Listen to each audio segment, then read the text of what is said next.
Gimana kita bisa lupa kalau dulu ada sebuah perusahaan yang memiliki kewenangan layaknya negara? Mereka punya armada kapal sendiri, bala tentara sendiri, bahkan bisa menyatakan perang atas nama perusahaannya sendiri. Selain itu, valuasi perusahaan ini juga tidak terhitung. Bahkan jika kita membandingkan valuasi Apple, Microsoft, Amazon, dan Google pun tidak mampu mengalahkan valuasi dari perusahaan ini. Yap, VOC, perusahaan terbesar yang pernah ada di muka bumi. Tapi sayang, keperkasaannya harus hancur karena ulah para petingginya sendiri.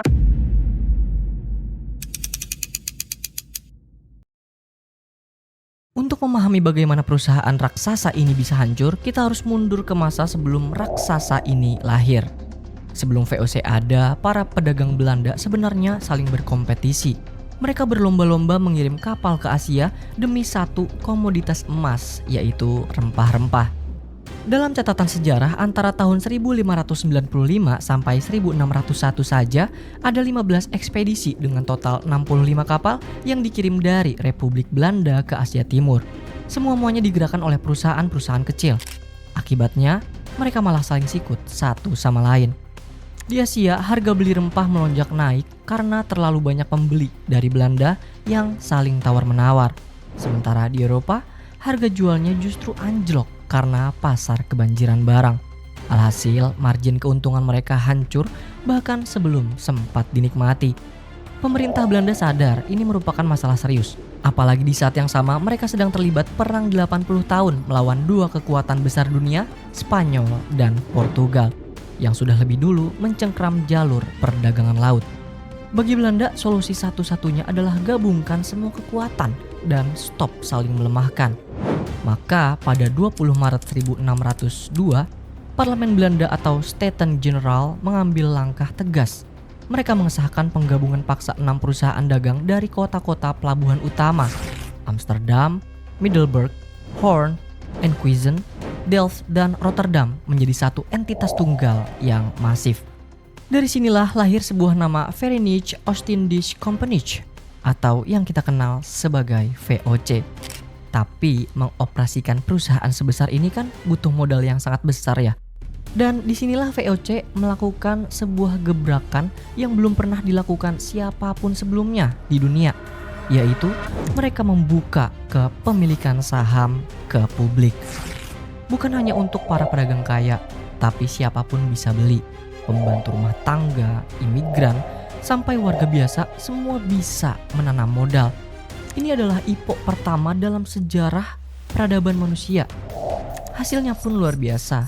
Total modal yang terkumpul mencapai 6,42 juta gulden atau setara dengan 10-15 triliun rupiah. Menariknya karena saham ini bisa diperjualbelikan lagi ke pihak lain, proses ini sekaligus melahirkan satu lembaga keuangan yang masih kita gunakan sampai hari ini, yaitu Bursa Efek. Tepatnya Amsterdam Stock Exchange, yang menjadi bursa efek pertama di dunia. Namun, memiliki uang banyak saja ternyata belum cukup. VOC juga butuh power, dan pemerintah Belanda memberikan modal pamungkas itu dalam bentuk hak oktrooi. Nah, ini bukan sekadar izin dagang biasa teman-teman. Hak oktrooi memberikan VOC hak monopoli perdagangan di Timur Tanjung Harapan, hak mencetak mata uang mereka sendiri, hak membangun benteng, merekrut tentara, bahkan hak untuk membuat perjanjian diplomatik langsung dengan penguasa-penguasa lokal. Lewat hak istimewa ini, VOC telah resmi menjadi sebuah negara di dalam negara.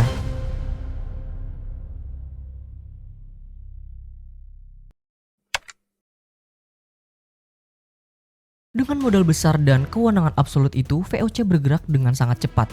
Di tahun 1610, jabatan Gubernur Jenderal pertama resmi dibentuk. Tujuannya untuk mempercepat pengambilan keputusan di Asia tanpa harus bolak-balik menunggu instruksi dari Parlemen Belanda yang bisa memakan waktu berbulan-bulan. 9 tahun kemudian, tepatnya di tahun 1619, Gubernur Jenderal Jan-Pieter Zoon Koon menaklukkan Jayakarta dan mendirikan Batavia sebagai markas besar operasi VOC di Asia. Dan disinilah seluruh jaringan perdagangan raksasa ini dikendalikan, mulai dari Kepulauan Banda yang kaya akan pala dan fuli, Maluku yang penuh dengan cengkih, hingga pos perdagangan eksklusif di Dejima, Jepang, yang menjadi satu-satunya pintu masuk Eropa ke Jepang di masa isolasi Sakoku. Model bisnis mereka bisa dibilang jenius, sekaligus kejam. VOC tidak hanya mengirim rempah-rempah langsung ke Eropa, mereka juga menjadi perantara perdagangan antar wilayah di Asia. Skemanya begini, perak dari Jepang mereka tukar dengan sutra dari Tiongkok. Sutra tersebut lalu ditukarkan lagi dengan rempah dari Nusantara, dan rempah inilah yang kemudian dijual ke Eropa dan India. Nah, semua jalur ini ada di bawah kendali penuh mereka. Dan untuk menjaga agar monopoli ini tetap utuh, VOC tidak akan segan menggunakan kekerasan. Hingga di tahun 1621, JP Kun memimpin pembantaian di Kepulauan Banda. Populasi lokal dimusnahkan, lahan pertanian mereka diambil alih, dan digantikan oleh sistem perkebunan milik VOC.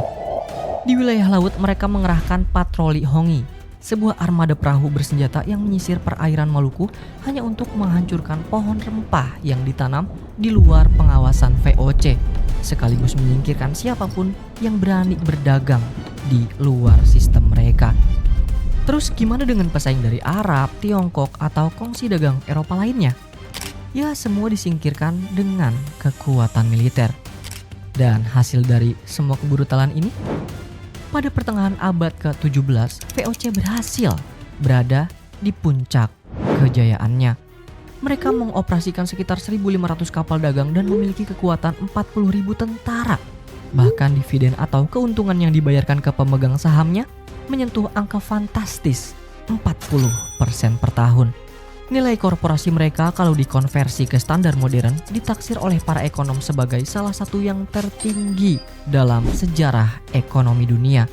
Pada titik ini semua orang melihat VOC sebagai sebuah raksasa yang benar-benar tak tergoyahkan.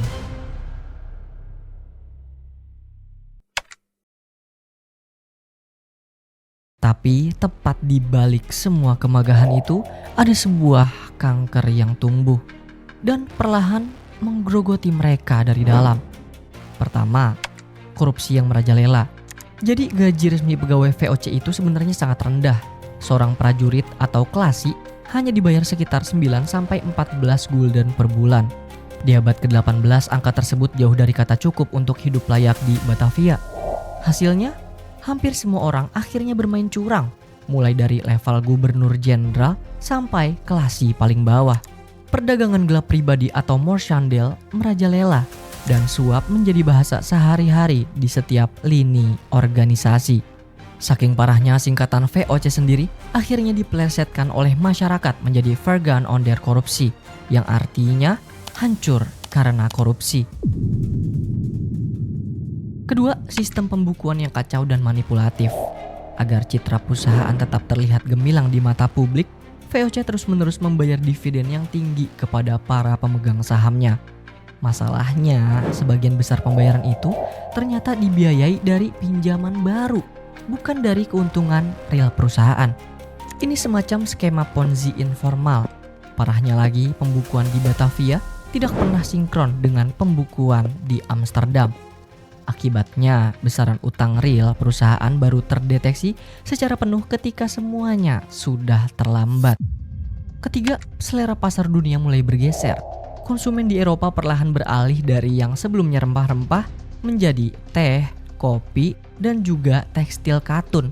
Permintaan pala dan cengkih yang selama ini menjadi tulang punggung utama VOC mulai stagnan. Di sisi lain, kompetitor utama mereka yaitu East India Company dari Inggris bergerak jauh lebih luas dengan fokus pada komoditas baru yang pasarnya lebih dinamis. Sementara VOC, mereka terjebak dalam model lama yang strukturnya sudah terlanjur kaku dan tidak bisa berbelok dengan cepat. Dan yang terakhir, biaya perang yang tidak pernah berhenti. Demi mempertahankan monopoli dagangnya, VOC terus-menerus terseret ke dalam konflik bersenjata di Nusantara, mulai dari perang suksesi Jawa di Mataram sampai perang Makassar. Setiap kali melakukan intervensi, mereka butuh logistik, benteng, dan tentara. Padahal, pos-pos militer di pedalaman ini tidak menghasilkan 1 gulden pun keuntungan komersial, melainkan terus-menerus menguras kas perusahaan. Semua masalah ini menumpuk menjadi utang yang terus membengkak, tersembunyi rapat di balik laporan keuangan yang dipoles rapi, dan dividen yang terus dibayar menggunakan uang pinjaman.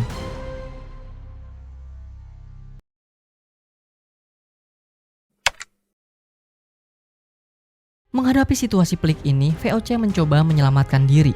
Mereka sempat memeras otak dan beralih ke sistem Pre-Anger Style Cell, sebuah kebijakan yang memaksa para bupati lokal di Priangan, Jawa Barat untuk mewajibkan rakyatnya menanam kopi dan menyetorkannya ke VOC dengan harga murah yang ditetapkan secara sepihak.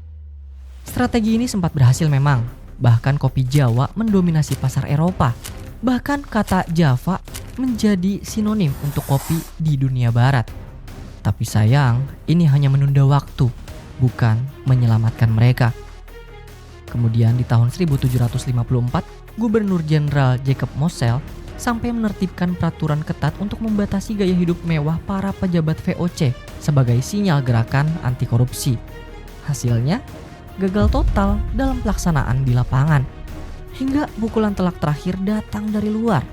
Di tahun 1780, Perang Anglo-Dutch keempat antara Inggris dan Belanda meletus. Angkatan Laut Inggris bergerak agresif memblokade pelabuhan Belanda dan menyita kapal-kapal VOC di berbagai perairan dunia. Aliran komoditas dari Asia ke Amsterdam praktis lumpuh total. Barang-barang dagangan mereka tidak bisa dijual, sementara tuntutan utang dan biaya operasional terus berjalan. Saat itu juga likuiditas atau kemampuan finansial VOC langsung kolaps. Mereka terpaksa angkat tangan, meminta bantuan keuangan hingga memohon penundaan pembayaran utang kepada pemerintah Belanda. Menjelang detik-detik keruntuhannya, total akumulasi utang VOC diperkirakan telah membengkak hingga menyentuh angka 112 juta gulden atau setara dengan 160 sampai 170 kuadriliun. Dan tepat pada 31 Desember 1799, disinilah ketukan palu itu terjadi. Setelah hampir 2 abad berdiri, perusahaan terkaya dalam sejarah dunia ini resmi dibubarkan secara hukum. Semua aset wilayah kekuasaan, termasuk utang-utang raksasanya, resmi diambil alih oleh negara. Per 1 Januari 1800, wilayah kekuasaan bekas VOC di Nusantara resmi bertransformasi menjadi koloni langsung di bawah pemerintahan Belanda. Sebuah wilayah yang kelak kita kenal dalam sejarah sebagai Hindia Belanda.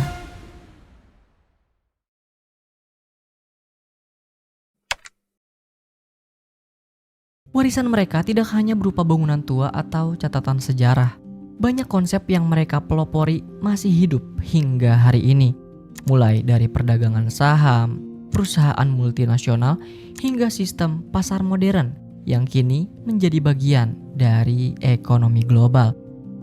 Namun, di balik berbagai inovasi itu, VOC juga meninggalkan sebuah pelajaran yang jauh lebih penting.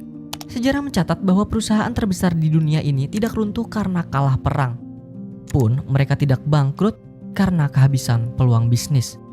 Namun VOC runtuh karena penyakit yang tumbuh dari dalam tubuhnya sendiri. Ketika korupsi menjadi kebiasaan, ketika laporan keuangan mulai dimanipulasi, dan ketika kepentingan pribadi ditaruh di atas kepentingan organisasi, keruntuhan hanya tinggal menunggu waktu. Dan menariknya, pelajaran ini tidak hanya berlaku untuk VOC. Ini berlaku untuk perusahaan, lembaga, bahkan sebuah negara. Sebab ancaman terbesar justru muncul ketika fondasi di dalamnya mulai lapuk sedikit demi sedikit. Mungkin ini adalah pertanyaan yang masih sangat relevan hingga hari ini. Jika perusahaan sekaya dan sekuat VOC saja bisa runtuh karena gagal mengendalikan keserakahannya sendiri, lalu apa yang membuat kita yakin bahwa bangsa, institusi, atau organisasi manapun hari ini akan bernasib berbeda? Dan ketika tanda-tanda kerusakan itu mulai terlihat, apakah kita cukup berani untuk memperbaikinya atau membiarkannya seolah tidak terjadi apa-apa?